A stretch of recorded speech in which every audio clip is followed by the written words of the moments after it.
Saya akan kasih giliran ke Mas Rio, tapi setelah kita simak dulu pernyataan dari Wakil Presiden ke-10 dan ke-12 RI Yusuf Kalla yang menilai kebijakan tarif impor yang ditetapkan Presiden Donald Trump ini terhadap Indonesia sebesar 32% terutama cenderung emosional dan kental unsur ekonomi politik. Ia meminta pemerintah Indonesia mengklarifikasi pernyataan Presiden Trump ini soal barang dari Amerika Serikat dan dijual di RI dikenakan pajak sebesar 64%. Ia juga mengimbau pemerintah, pengusaha, dan masyarakat bersatu menghadapi situasi ini. Kita coba lihat cuplikan perbincangan jurnalis kami, My Sister Tadikan bersama Yusuf Kalla. Trump akhirnya benar-benar menerapkan kenaikan tarif impor. Indonesia sendiri diterapkan 32%. Seberapa parah kebijakan ini berdampak ke ekonomi kita? Perlukah kita sangat khawatir atau biasa saja? Nggak usah lebay. Pertanyaannya tadi, peningkatan tarif impor, apa efeknya ke Indonesia? Saya ingin jelaskan dulu dari sistem perdagangan internasional. Tarif impor itu di sini di Indonesia disebut biaya masuk. Ya, artinya kita Amerika akan memberikan pajak atau tarif, membayar tarif setiap impor masuk ke Amerika berdasarkan negara. Padahal biasanya itu berdasarkan komoditi. Impor mobil berapa persen, impor baja berapa persen, impor makanan berapa persen. Ini berdasarkan negara. Yang artinya? Artinya ini isu politik sebenarnya. Isu ekonomi politik, geopolitiknya yang dia kenakan. Karena itu perdagangannya itu lebih banyak perdagangan dengan Cina. Indonesia tidak akan perdagangan dengan dia. Hanya kita ingin klarifikasi. Kemudian apa efeknya ke Indonesia? Kita tahu semua. Dia kenakan Indonesia 30% dengan anggapan bahwa barang Amerika yang masuk ke Indonesia ataupun perdagangan dengan Amerika kita kenakan 64%. Padahal karena itulah perlu diklarifikasi. Padahal yang kita banyak impor ke Amerika itu kan seperti kedelai, gandum, makanan dan sebagainya. Itu hampir semua 0% biaya masuknya. Tarifnya. Jadi tidak benar bahwa kita mengenakan begitu besar. Artinya itu klaim Trump aja? Iya, klaim Amerika lah. Ya, yang dikemukakan oleh Trump. Tetapi karena ini berlaku, maka efeknya apa? Nah, ini dari segi perdagangan, impor, ekspor. Yang dimaksud biaya masuk itu dikenakan kepada barang yang harga ekspornya. Kasih contoh, karena orang bicara banyak efeknya ke industri sepatu, garmen, sawi, elektronik. Seperti sepatu, buatan Bandung, buatan di Tangerang, di macam-macam, Nike atau mereka apa saja. Itu rata-rata harganya antara 15 sampai $20 di ekspor. Jadi yang kena biaya masuk ini $20 ini. Kalau kena 32%, berarti $6 kenanya. Berapa harga jual di Amerika sepatu itu? 50 sampai $70. Artinya sebenarnya yang ditakutkan daripada semua soal ini ialah menurunnya daya beli Amerika. Masyarakat, kalau daya beli Amerika menurun daya beli berarti kita kurang ekspor. Kurang ekspor berarti industri kita akan masalah, terjadi PHK. Efeknya sebenarnya ke masyarakat Amerika, ke pengusaha Amerika dari segi daya beli itu hanya 10%. Ya pertama kita harus bersatu.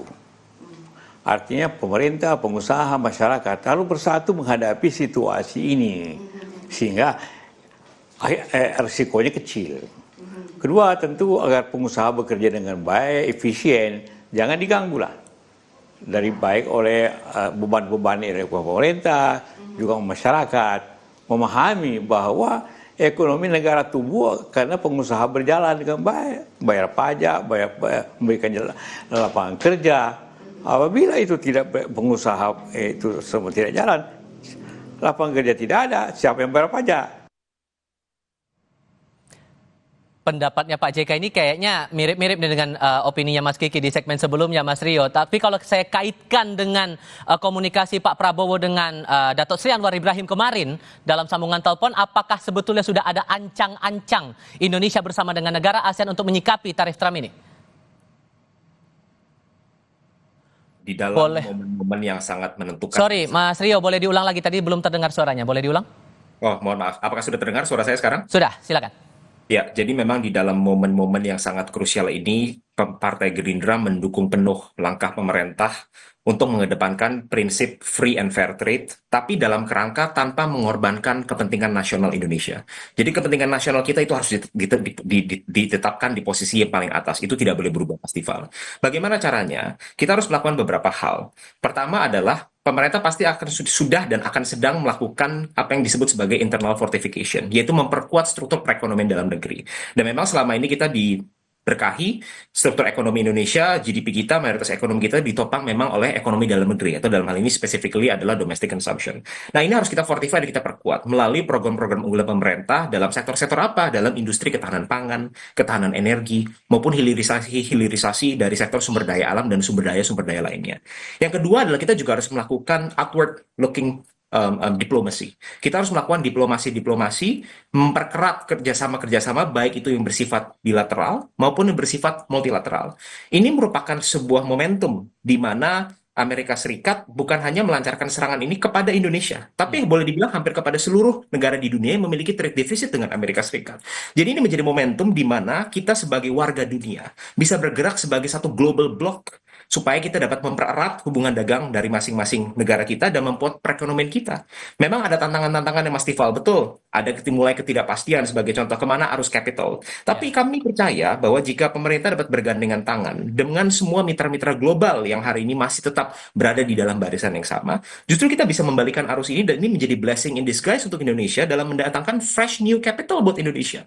Jadi Mas Tifal, walaupun banyak orang yang mulai pesimis, mulai takut, kami dari Partai Gerindra ingin menggaungkan optimisme bahwa Indonesia sedang berada dalam track yang benar, Oke. dan kita percaya kita dapat melalui badai ini bersama-sama. Sehingga kan pertanyaannya sekarang bagaimana kita cara bertahan, Mas Kiki? Karena dari beberapa pandangan atau terutama dari analis ekonomi lain juga berpendapat tarif Trump ini bisa berdampak ke nilai tukar rupiah. Secara sederhana, efek dari nilai tukar rupiah ini bakal ngaruh kemana saja gara-gara tarif Trump ini? Nih, tadi saya ngobrol sama teman baik saya, lucu dia komentarnya. Ki, tahu nggak? Ini sebenarnya hadiah Trump buat UMKM. Oh ya? Nggak ada bercandanya. Sebenarnya saya lihat jadinya gini, dengan import jadi mahal, itu sebenarnya justru memperkuat UMKM. Artinya kita bisa jadi tuan rumah di negara sendiri. I'm agreeing with Mas Astio. Tapi ada caveatnya di situ.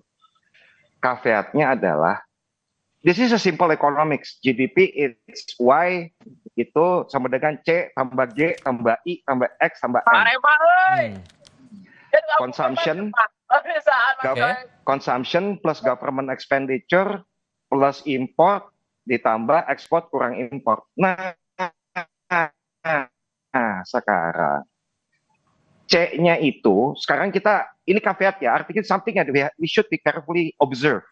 Lebaran ini aja, Mas Astrio, the estimate is there are some money that not going to circular in the economy about 20 billion. Karena apa? Yang nggak mudik itu sekarang 20. Kira-kira tahun lalu itu kurang lebih 130 juta, sekarang 150 juta. Ada 20 juta yang nggak pulang. Artinya ada apa? Ada uang yang nggak circulate, itu sebesar kira-kiranya estimate-nya segitu.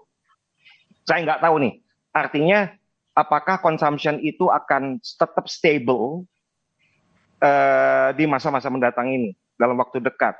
Nah, import, ekspor udah pasti susah. Investment, are we sure about it? For instance, ya investment. We're talking Wall Street itu sekarang kasih return on US dollar base 10%. Ya. On 10% US dollar base return loh ya. Nah sekarang kita mau kasih return berapa? Itu aja caveat buat saya.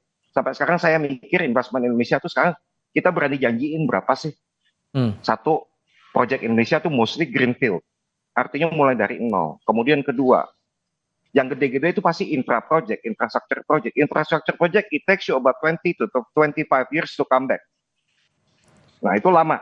Oke, sehingga sorry saya potong di situ. Sehingga kalau posisinya sekarang kita harus menunggu kebijakan pemerintah, apakah tepat waktunya kalau menunggu sampai tanggal 8 saat pasar dibuka, menunggu sikap dari pemerintah ini menurut Anda, Mas Kiki? I have a goosebump on this, Mas ya. Nungguin Selasa itu sampai sekarang saya udah tiap hari baca Al-Fatihah kayaknya, Mas. Untuk nunggu market itu buka reaksinya kayak apa. Hopefully it's not. Tapi indikatornya kok saya lihat dari mulai menurunnya daya beli di middle up sampai down ekonomi, jumlah mudik yang nggak pulang, it's a bit worrisome. Oke. Mas Rio, gimana? Kapan kira-kira kita bisa tahu sikap dari Pak Prabowo sebagai presiden atas hal ini? Saya rasa sikap dari beliau sudah sangat jelas. Beliau mengedepankan prinsip bahwa 1.000 teman itu terlalu sedikit dan 1 lawan itu terlalu banyak. Bahkan pada saat ini pun pemerintah Indonesia masih mengedepankan unsur-unsur diplomatis agar bisa bernegosiasi dengan Amerika Serikat agar kita masih bisa merubah struktur daripada tarif yang nanti akan segera dikenakan kepada Indonesia. Tapi kedua tadi sedikit menyambung apa yang disampaikan oleh Pak Reski. Kami percaya bahwa at the end of the day, capital ini akan harbor. Mereka akan butuh harbor ke instrumen-instrumen investasi yang satu menguntungkan dan yang kedua adalah dapat memberikan kepastian atau keamanan hati untuk bagi para investor-investor ini. Dan seperti yang kita lihat bahwa saat ini sedang ada sentimen yang cukup negatif di pasar modal Amerika Serikat, kami percaya bahwa justru niat baik, etikat baik yang sudah ditunjukkan oleh Indonesia dalam memperbaiki sistem keuangan internal kita, dalam memperbaiki industri-industri dalam negeri kita, eventually pasti akan menumbuhkan confidence daripada investor dan eventually kita bisa meyakinkan bahwa akan banyak investasi-investasi yang masuk ke Indonesia. Tapi terakhir Mas Tifal, tadi sedikit saja untuk hanya sedikit dari yang disampaikan Pak Reski, kita belum melihat angka real daripada jumlah total pemudik. Tadi yang disampaikan oleh Pak Reski 150 juta pemudik itu baru adalah estimate dari Kemenhub, jadi kita harus masih menunggu. Bahkan data dari Korlantas sudah keluar jumlah pemudik justru meningkat, at least yang menggunakan moda transportasi darat ya. Jadi memang kami percaya middle class di Indonesia saat ini sedang dalam posisi yang terjaga. Baik, Mas Rio, Mas Kiki, terima kasih banyak sudah berbagi pandangan bersama kami kali ini. Sehat selalu semuanya. Selamat sore. Terima kasih. Selamat sore, Pak Tifal, Pak Reski. Berita lain usai jeda soal